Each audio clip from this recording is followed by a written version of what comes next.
All right, let's go ahead and get Robert Suhr back in with us with the latest. Yeah, so Robert, we had that storm that did hit last night, so Yeah. You've been tracking some of the totals as well. Very impressive numbers, especially once you get into the higher elevations.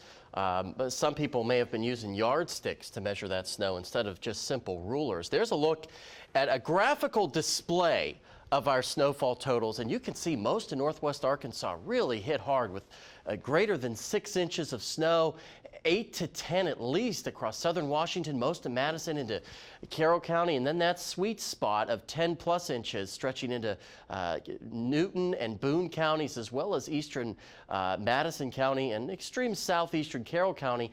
Also a nice strip right along the ridge tops in the Ouachitas there, seen over a foot. Everywhere else, 2 to 4 inches, Fort Smith, and higher amounts south of that. These are more specific numbers. Mount Magazine, the big winner, 16 inches of snow. Batson and Johnson County picking up nearly 11. Mountainburg and Hinesville picking up 10 inches as well. Mount Sequoia and Fayetteville, almost 9 inches of snow. And those numbers also very impressive. Huntsville, Mansfield, Bella Vista, over a half foot of snow. And even Rogers and Pea Ridge picking up nearly 5. The 4 inches at Fort Smith, the most snow they've gotten from a snowstorm in just about 10 years. But that snow, as we've been talking about throughout the show, has really caused power outages.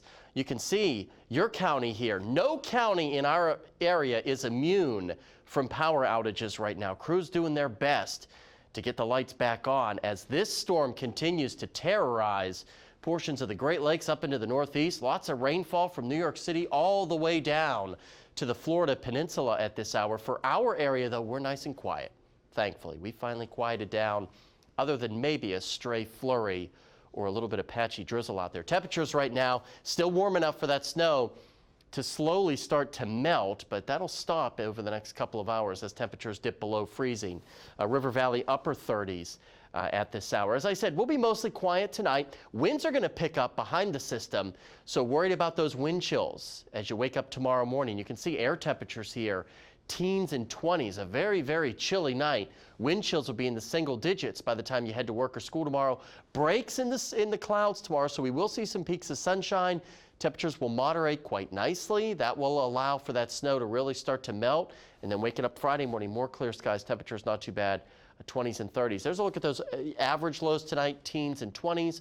Will rebound quite nicely after a pretty cold start back up into the 30s and the 40s. And there's the extended forecast, which is a little bit on the busy side.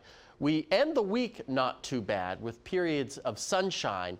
Then we watch a weak system and a cold front that will roll in here Saturday and into Sunday. And then we're watching next week, which could get quite interesting. The setup could be conducive for that dreaded wintry mix, freezing rain, icy scenario across northwest Arkansas and the River Valley.